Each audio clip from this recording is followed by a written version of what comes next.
जय श्रीकृष्ण. आज आपण 20वा श्लोक पाहत आहोत. यत्रो परमते चिंतम निरुद्धम योगसेवया यत्र चैवात्मनात्मनं पश्यनात्मनि तुष्यति.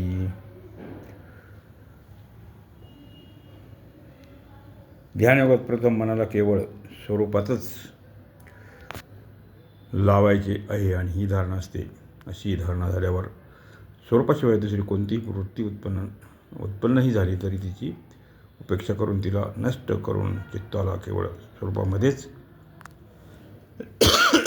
लावल्याने तेव्हा मनाचा प्रवाह केवळ स्वरूपाकडेच लागला जातो. तेव्हा त्याला ध्यान म्हणतात. ध्यानाच्या वेळी ध्यान आणि ध्येय ही त्रिपुटी असते. अर्थात साधक ध्यानाच्या वेळी आपल्याला ध्याता मानतो. स्वरूपाशी तद्रूप होण्याऱ्या वृत्तीला ध्यान मानतो आणि साध्यरूप स्वरूपाला ध्येय मानतो. तात्पर्य, जोपर्यंत या तिन्हीचे वेगवेगळे ज्ञान राहत असते तोपर्यंत ते ध्यान म्हणवले जाते. ध्यानात ध्येयाची मुख्यता असल्याने साधक प्रथमतः आपल्या ठिकाणी असलेले ध्यातापण विसरून जातो. मग ध्यानाच्या वृत्तीलाही विसरून जातो. शेवटी केवळ ध्येयच जागृत राहते. याला समाधी म्हणतात. ही प्रज्ञात समाधी आहे, जी चित्ताच्या एकत्र अवस्थेत होत असते. या समाधीच्या दीर्घकाळच्या अभ्यासाने मग असंप्रज्ञात समाधी लागत असते.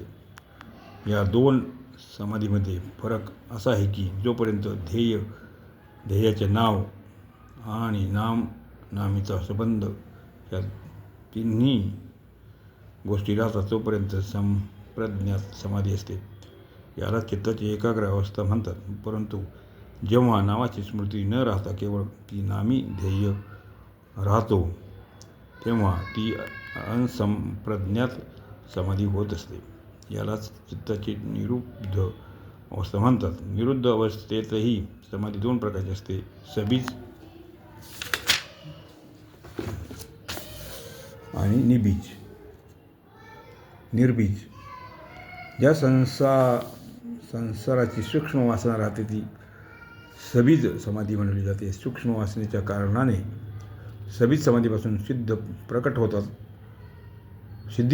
आणि सिद्धी सांसारिक दृष्टीने एक तर ऐश्वर्य असते, परंतु पारमार्थिक दृष्टीने विघ्न असते.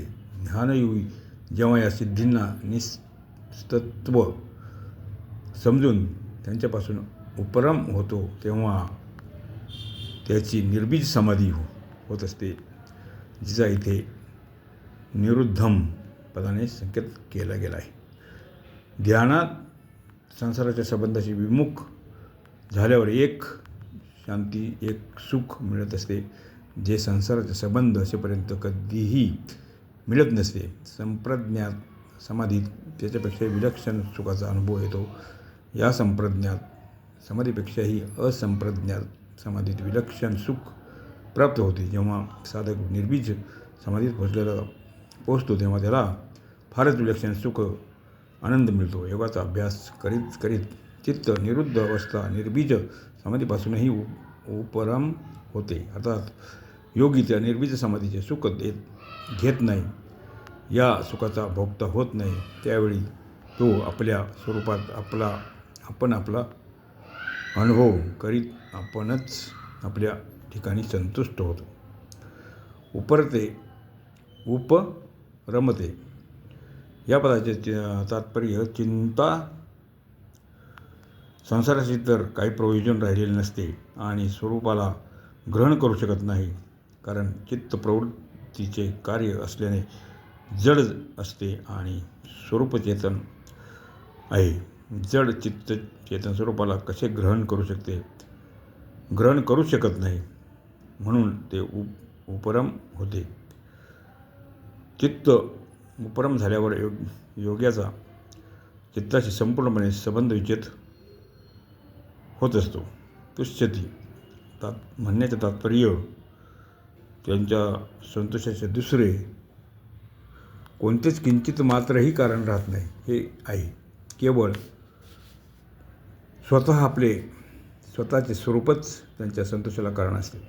या श्लोकाचे सार असे आहे की आपल्याद्वारा आपल्याच ठिकाणी आपल्या स्वरूपाचा अनुभव येतो. ते तत्त्व आपल्या आत असते, जसे तसे असते.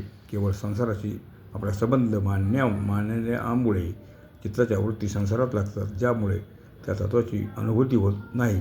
जेव्हा ध्यानयोग द्वारा चित्त संसारापासून उपरम होते तेव्हा योग्याच्या चित्ताशी